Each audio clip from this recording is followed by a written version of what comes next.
กองยิงปืน199ประกาศแต่งตั้งรองเลขากรรมการหน่วยผักและคะแนนการกองห้อย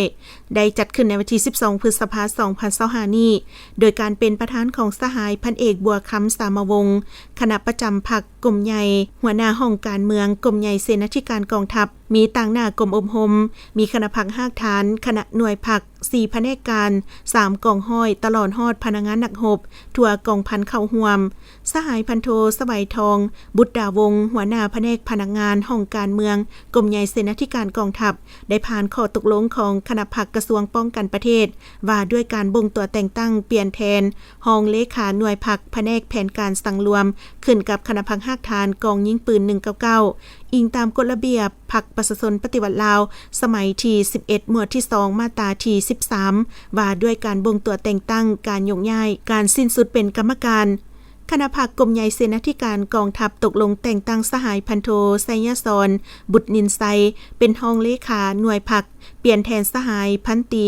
ศรีภาวันแก้วจันทร์รองเลขาผู้เก่าถึงยกย้ายไปรับหน้าที่ใหม่อยู่แผนกพลาแต่งตั้งสหายพันตีอัมมาลาอินทนามเป็นกรรมการโฆษณาหน่วยผักเปลี่ยนแทนสหายพันโทจันเพ็งวงวิไลกรรมการผู้เก่าพักการรับบำนาญ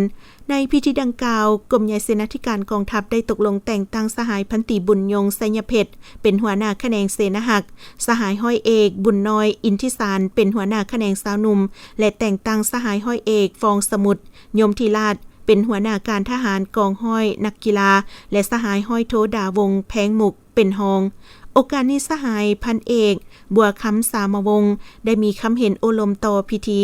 สหายได้แสดงความย่องยอสมเสยตีราคาสูงต่อผลงานที่บรรดาสหายญาณมาได้ตลอดระยะผ่านมาพร้อมทั้งเฮียงห้องให้พนักงานที่ได้รับการแต่งตั้งใหม่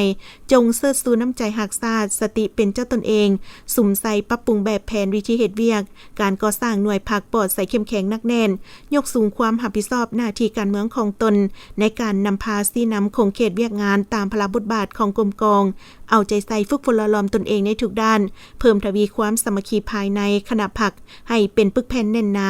สืบต่อปรับปรุงก่อสร้างกรมกองให้มีความนักแน่นเข้มแข็งในทุกด้านก้าวไปสู่การปรับปรุงบูรณะกงจักการจัดตั้งภายในให้ถูกต้องสอดคล้องกับหน้าที่วิสาสะเฉพาะตัวจริงของกรมกอง